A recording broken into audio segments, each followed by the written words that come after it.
ভিডিওর শেষে আমি দুটো প্রশ্ন দেব। সেই প্রশ্নগুলোর উত্তর যে প্রথমে সঠিকভাবে দেবে তার নাম আমি পরবর্তী ভিডিওতে ঘোষণা করব।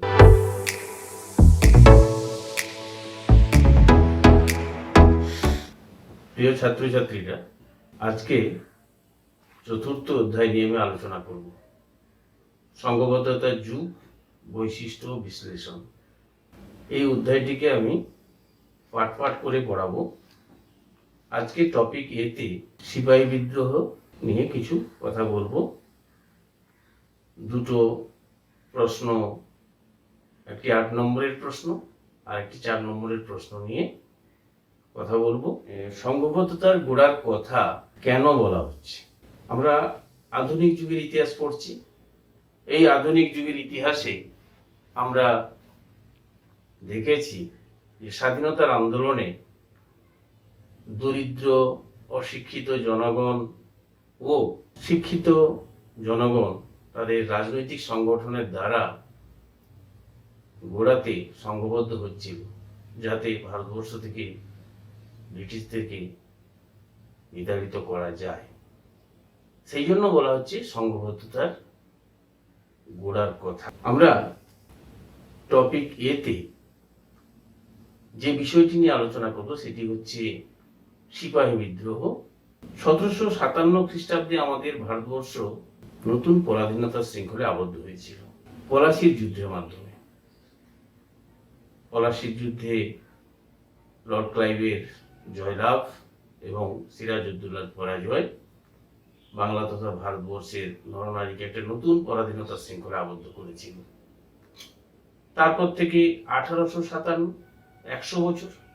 এই 100 বছরের মধ্যে ইংরেজদের বিরুদ্ধে ভারতবর্ষের জনগণ সংগঠিত আকারে কোনো আন্দোলন করতে পারেনি। 1857 খ্রিস্টাব্দে তারা সংগঠিত হলো বা সংঘবদ্ধ হলো। এবারে সিপাহীরা, ভারতীয় সিপাহীরা এই আন্দোলনে পুরোভাবে ছিলেন বলে এটাকে সিপাহী বিদ্রোহ বলা হচ্ছে। এই সিপাহী বিদ্রোহের আবার কিছু কারণ আছে, তোমাদের বইতে হয়তো ডিটেলসে নেই, তো আমি অল্প অল্প করে কারণগুলো ছুঁয়ে যাব তোমাদের বিষয়টাকে বোঝার জন্য। তোমরা যদি বিষয়টা সঠিকভাবে না বুঝতে পারো তাহলে কিন্তু তার প্রকৃতি বা চরিত্র বিশ্লেষণে ঠিক মতো বুঝতে পারবে না। সেখানে রাজনৈতিক কারণটা কি না, ইংরেজরা একটা নীতি চালু করেছিলেন তখন, সত্যবিলোপ নীতি। লর্ড ডালহৌসি চালু করেছিলেন সত্যবিলোপ নীতি। তাতে কি বলা হয়েছিল যে যদি কোনো দেশীয় রাজ্যের রাজা বা রানী অপুত্র অবস্থায় মারা যান তাহলে তার সম্পত্তি ইংরেজরা গ্রাস করবে। ফলে দেশীয় রাজা বা রানীরা আতঙ্কিত হয়ে পড়েছিল। আরো অনেক এর সঙ্গে আনুষঙ্গিক কারণ ছিল, সেগুলো আমি বিস্তৃত বলছি না। এবারে আসছি অর্থনৈতিক কারণ। অর্থনৈতিক কারণে আমি যদি জিস্ট করে বলতে চাই যে 1757 থেকে 1857 খ্রিস্টাব্দ পর্যন্ত ইংরেজরা ভারতবর্ষের অর্থনৈতিক শোষণ শাসন চালিয়ে ভারতবর্ষের দারিদ্রতা বৃদ্ধি করেছিল। সাধারণ মানুষকে শোষিত, বঞ্চিত করে তাদের একদম পঙ্গু করে দিয়েছিল, যার ফলে ভারতবর্ষের অর্থনীতি একদম শেষ হয়ে গিয়েছিল। ব্রিটিশদের উদ্দেশ্য ছিল তাই যে দেশ থেকে অর্থ শোষণ করে তাদের নিজেদের দেশের পুঁজি বৃদ্ধি করা, নিজেদের দেশে নিয়ে যাওয়া। যেহেতু এখানে কোম্পানি শাসন করছে, ইস্ট ইন্ডিয়া কোম্পানি, সেহেতু কত মুনাফা অর্জন করে ইংরেজরা নিজেদের দেশে তাদের এদেশের অর্থ তাদের দেশে নিয়ে যেতে পারে সেই চেষ্টাই করেছিল। অর্থাৎ ড্রেন অফ ওয়েলথ। একটা ড্রেনে যেমন জল যায় তেমনি এখান থেকে সম্পদও ওই দেশে গিয়েছিল। এবার সামাজিক কারণ। আমাদের ভারতবর্ষ হিন্দু সনাতনী সমাজ।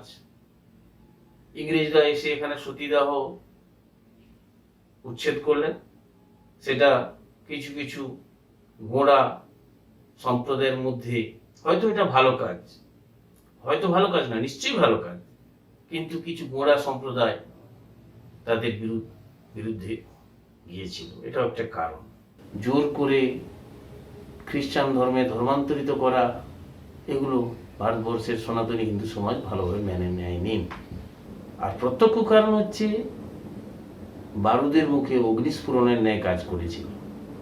কিভাবে না, ওই সেনা ছাউনিতে এনফিল্ড রাইফেলের ব্যবহার, তার যে টোটাটা দাঁতে কেটে ভরতে হতো, সেই টোটাটা চর্বি দিয়ে তৈরি ছিল। এই যে চর্বি দিয়ে টোটা তৈরি, এটা ছিল একটা গুজব। যদি শুয়োরের চর্বি হয় তাহলে মুসলিমদের জাত যাবে, আর যদি গরুর চর্বি হয় তাহলে হিন্দুদের জাত যাবে। এই গুজবটা সেনা ছাউনিতে রটে গিয়েছিল, যার ফলে একটা চরম উত্তেজনা দেখা দেয় এবং তার থেকেই সিপাহী বিদ্রোহ চরম পরিণতি আকার ধারণ করে। এটাই ছিল প্রত্যক্ষ কারণ। সিপাহী বিদ্রোহ প্রথম কোথায় শুরু হয়? ব্যারাকপুরে, সেনা ছাউনিতে। কত খ্রিস্টাব্দে না, 1857 খ্রিস্টাব্দের 29শে মার্চ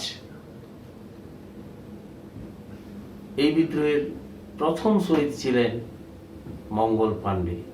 এছাড়াও ঝাঁসি রানী লক্ষ্মীবাই, তাঁতিয়া তোপি, দ্বিতীয় বাহাদুর শাহ, নানা সাহেব, এরা সিপাহী বিদ্রোহের নেতৃত্ব দিয়েছিলেন। যদিও এই বিদ্রোহ সাফল্য লাভ করতে পারেনি, ব্যর্থতায় পর্যবসিত হয়েছিল। এবার আসছি আমরা যে আমাদের 8 নম্বরের যে প্রশ্নটি আলোচনা করব, সিপাহী বিদ্রোহের প্রকৃতি ও চরিত্র বিশ্লেষণ কর। এটা আমাদের 2021 পরীক্ষার জন্য খুব জরুরি। এই প্রশ্নটির উত্তর আমার ভিডিওর ডেসক্রিপশনে দেওয়া থাকবে, তোমরা ডাউনলোড করে নেবে। এবার আমি ওই প্রশ্নের পয়েন্টগুলো নিয়ে আলোচনা করব। প্রথম পয়েন্ট, সিপাহীদের বিদ্রোহ। স্যার জন লরেন্স, রেক্স প্রমুখ ঐতিহাসিক এই বিদ্রোহকে সামরিক বিদ্রোহ বলেছে। আবার কিছু বিদগ্ধ বাঙালি ঐতিহাসিক অক্ষয় কুমার দত্ত, ডক্টর রমেশচন্দ্র মজুমদার এই বিদ্রোহকে বলেছেন সিপাহীদের বিদ্রোহ। দ্বিতীয় পয়েন্ট, জাতীয় বিদ্রোহ। ইংল্যান্ডের পার্লামেন্টে ডিসরেলি ভারতের সিপাহী বিদ্রোহকে জাতীয় বিদ্রোহ হিসাবে ঘোষণা করেন। 3 নম্বর পয়েন্ট, গণবিদ্রোহ। এই বিদ্রোহে ভারতবর্ষের জনগণ স্বতঃস্ফূর্তভাবে অংশগ্রহণ করেছিল, যার জন্য একে গণবিদ্রোহ বলা হচ্ছে। বুন্দেলখণ্ড, অযোধ্যা, রোহিলাখণ্ড প্রভৃতি স্থানে এই বিদ্রোহ চরম আকার ধারণ করে। অযোধ্যা এক প্রকার ব্রিটিশরা নিশ্চিহ্ন হয়ে গেছিল বলা যায়। এই বিদ্রোহে জনগণের একটা স্বতঃস্ফূর্ত অংশগ্রহণ ছিল, যার জন্য একে গণবিদ্রোহ বলা হচ্ছে। 4 নম্বর পয়েন্ট, প্রথম স্বাধীনতা যুদ্ধ। বিনায়ক দামোদর সাভারকার এই বিদ্রোহকে প্রথম স্বাধীনতার যুদ্ধ বলে ঘোষণা করেছেন। 5 নম্বর পয়েন্ট, সামন্ততান্ত্রিক বিদ্রোহ। রজনীকান্ত দত্ত, রমেশচন্দ্র মজুমদার এই বিদ্রোহকে সামন্ততান্ত্রিক বিদ্রোহ হিসেবে অভিহিত করেছেন। 6 নম্বর পয়েন্ট, জাতীয়তা বোধের অভাব। অনেক ঐতিহাসিক এই বিদ্রোহকে জনগণের স্বতঃস্ফূর্ত বহিঃপ্রকাশ বলতে দ্বিধাবোধ করেছেন, কারণ তারা বলতে চেয়েছেন জনগণের মধ্যে তখনও জাতীয়তা বোধের অভাব ছিল। বহু জায়গায় হিন্দু মুসলিমের মধ্যে ঐক্য ছিল না। সমালোচনা একটি পয়েন্ট, নানান ঐতিহাসিকের সমালোচনা দেওয়া আছে, তোমরা একটু দেখে নেবে। এবারে লাস্ট পয়েন্ট হচ্ছে উপসংহার। উপযুক্ত আলোচনা সমালোচনার পরিসরে আমরা এই সিদ্ধান্তে উপনীত হতে পারি যে 1857 খ্রিস্টাব্দের বিদ্রোহ এক প্রকার সিপাহী এবং ভারতবর্ষের জনগণের স্বতঃস্ফূর্ত বহিঃপ্রকাশ, একথা বলা যায়। কারণ এই বিদ্রোহের দ্বারা ব্রিটিশদের ভিত একটু হলেও নড়ে গিয়েছিল। সিপাহী বিদ্রোহের পরেই ইংল্যান্ডের পার্লামেন্ট ভারত শাসন আইন চালু করেছিলেন এবং মহারানী ভিক্টোরিয়া তার ঘোষণাপত্রের দ্বারা এখানে কোম্পানির শাসনের অবসান ঘটিয়েছিলেন। এবার 4 নম্বরের একটি প্রশ্ন আলোচনা করব, তা হচ্ছে 1857 খ্রিস্টাব্দে বিদ্রোহে মধ্যবিত্ত বাঙালি সমাজের মনোভাব কি ছিল।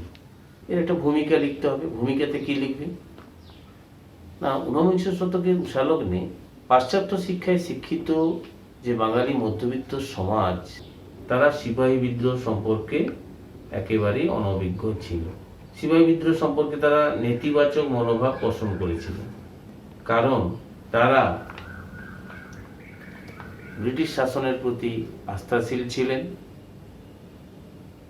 দ্বিতীয়ত, তাদের ধারণা ছিল ভারতীয়রা কোনোদিন সুশাসন প্রতিষ্ঠা করতে পারবে না।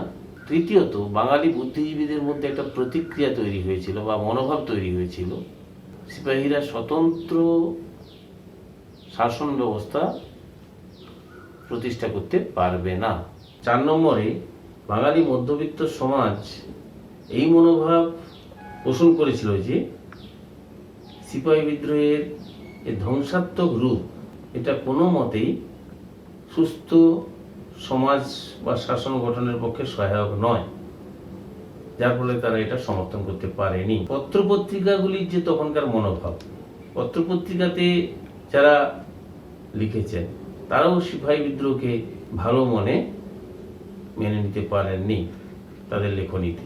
রাজনৈতিক যে প্রতিষ্ঠানগুলি, British Indian association, Mohammedan association, তারাও সিপাহী বিদ্রোহকে মেনে নিতে পারেনি। তারা এই মনোভাব পোষণ করতেন যে সামন্ততান্ত্রিক যে একটা ব্যবস্থা, একটা প্রতিক্রিয়াশীল ব্যবস্থা এর মধ্যে দিয়ে যেন গড়ে উঠেছিল।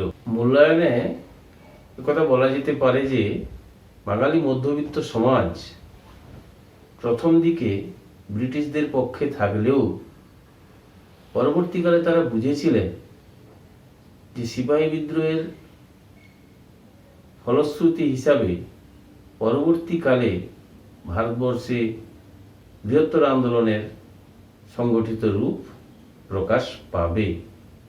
আমি পরবর্তী যে প্রশ্নটি আলোচনা করব তা হল মহারানী ভিক্টোরিয়ার ঘোষণাপত্র। সিপাহী বিদ্রোহের পরে ইংল্যান্ডের পার্লামেন্টে 1858 খ্রিস্টাব্দে ভারত শাসন আইন পাশ হয়।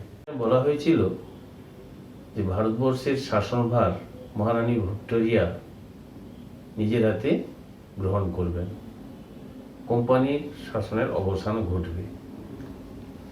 এই ঘোষণাপত্রে কয়েকটি কথা বলা হয়েছিল।